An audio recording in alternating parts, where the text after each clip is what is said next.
बाला खाने की ज़िंदगी से तंग थी। शुरू से ही घर बसाकर इज़्ज़त की ज़िंदगी गुजारना चाहती थी, मगर हम जैसों के साथ दौलतमंद और अय्याश मर्द रातें तो गुजारना पसंद करते हैं, हमको घर की इज़्ज़त बनाना पसंद नहीं करते। ये तो एक मानी हुई बात है। घर बसाने के इश्तियाक में दो चार चाहने वालों से लगावट के अंदाज भी इख्तियार किए, मगर जो ही शादी की आरज़ू का इजहार किया, ये शुरफा बाग निकले। मिलाकर दिल को सताना छोड़ दिया कि जब किस्मत में नहीं, फिर शादी की तमन्ना कैसी।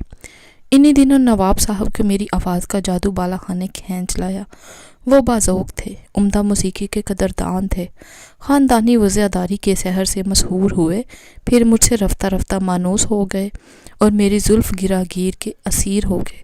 नवाब साहब की उम्र काफ़ी थी, मुझको इनका वालहाना प्यार मिला तो मैं भी इनकी शेदाई हो गई।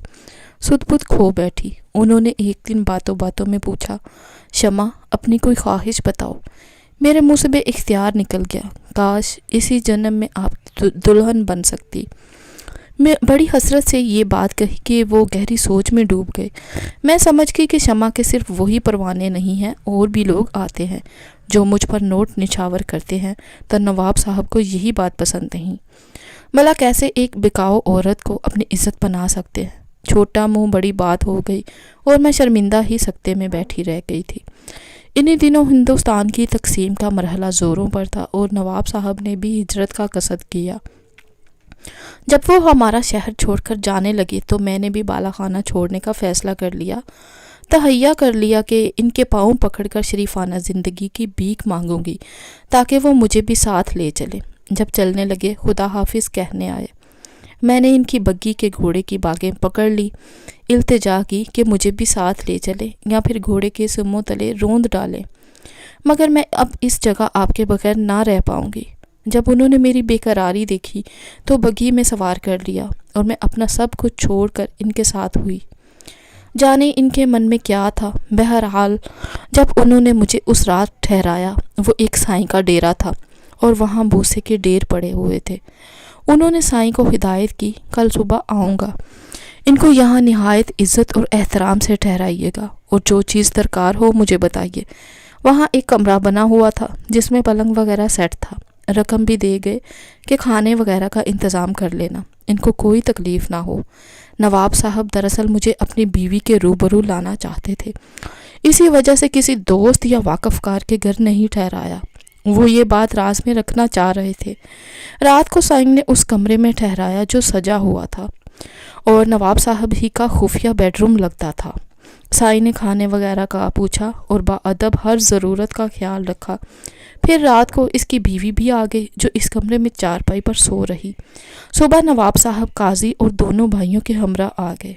मैं ये देखकर हैरान रह गई कि ये दोनों हजरात भी नवाब साहब से पहले मेरे शेदाई रह चुके थे और अक्सर बाला खाने पर गाना सुनने आया करते थे। उन्होंने मुझे पहचान लिया और शर्मिंदा होकर बोले, शम्मा जी तुम। इस एक जुमले ने सारी हकीकत अयां कर दी कि ये भी मेरे दीवाने रह चुके हैं। एकाएकी नवाब साहब का रंग बदल गया और त्योरियों पर बल पड़ गए। जाने वो क्या कहकर भाइयों को साथ लाए थे। वो तो पहले ही मुझसे शादी करना ना चाहते थे। जब सगे भाई ही मेरे आशना निकले तो फिर ये डोल क्यों गले में डालते। हमदर्दी में हमरा ले आए थे और अब पछता रहे थे। जिन पर तकिया किया वही पत्ते हवा देने लगे थे। तो फिर किसी और ने क्या मेरी कश्ती को पार लगाना था। मैं इस सूरत हाल से घबराकर ज़ारों की तार रोने लगी। अब ये तीनों सर जोड़कर बैठ गए कि इसका क्या करें। मशवरे के बाद ये हल निकाला कि कुरा निकाल लें। जिसके नसीब में ये बला लिखी है वो ही अपने सर ले ले। शायद इससे खुदा नाराज़ ना हो। बेआसरा छोड़ देंगे तो कहाँ जाएगी, क्योंकि इन दिनों हालात भी बहुत मखदूश हो रहे थे। बलुओं ने अच्छे बलों की नींदें उड़ा दी थी। कुरा अंदाज़ी काजी साहब ने की तो कुरा फाल नवाब साहब ही के नाम निकला। मेरा दिल खिल उठा, यही चाहती थी, मुराद पूरी हो गई। इन्हीं की बनी और काजी साहब ने मेरा शरई निकाह नवाब साहब से पढ़वा दिया। मेरी किस्मत अच्छी थी कि नवाब साहब की पहली बीवी के बच्चे ना हुए थे, मुझ ही से साबे औलाद हुए। ख़ानदानी आदमी थे, निबाह किया, मगर मेरा इनसे नाता इनके बच्चों की वजह से था। وہ مجھے بطور شریک حیات کچھ خاص اہمیت نہ دیتے تھے۔ ان کو اپنی پہلی بیوی کی خاطر بہت مطلوب تھی جو ان کے اپنے خاندان سے تھی۔ ان کی عمر کافی تھی۔ شادی کے 10 برس بعد مشرقی پنجاب سے ہم ہجرت کر کے لاہور آ گئے تھے۔ مجھ کو علیحدہ گھر لے کر دیا۔ وفات سے پہلے بیمار ہوئے تو سارے خاندان والوں کو بتا دیا کہ یہ میری بیوی ہے اور یہ میرے بچے ہیں، مگر میری اصلیت کسی کو نہ بتائی۔ بیوہ ہو جانے کے بعد ان کے خاندان نے مجھے اپنا لیا۔ بچوں کی وجہ سے مجھ سے نباہ کیا۔ میں ان کے در پر پڑی رہی۔ ان کی پہلی بیوی نے بھی نہ دتکارا، اگرچہ وہ مقام نہ دیا جو میرا حق تھا، مگر اہانت آمیز رویہ بھی اختیار نہ کیا۔ میں نے بھی سوچا کہ آخر میرے بچے جوان ہو جائیں گے تو اس خاندان میں اپنا مقام پا لیں گے۔ صبر شکر سے ان کے گھر رہتی رہی، کسی سے جھگڑا نہ تنازع۔ بلا مجھ میں سکت ہی کب تھی، اور میرا اس دنیا میں ان لوگوں کے سوا کوئی تھا بھی کون۔ خدا کا شکر ہے کہ میری محنت رائے گاں نہ گئی۔ میرے بچے جوان ہو گئے، وہی نواب صاحب کے وارث اور جانشین ہوئے، ان کی جائیداد کے وارث قرار پائے۔ خاندان بھر نے ان کو عزت دی اور لوگ ان کی وجہ سے مجھے بھی مانتے اور پہچانتے ہیں۔ ان بچوں کی بدولت مجھے وہ مقام مل گیا جو نواب صاحب کی زندگی میں نہ ملا تھا۔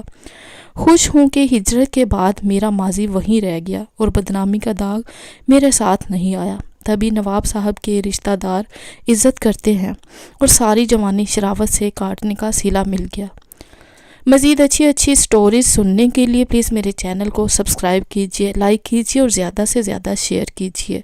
شکریہ۔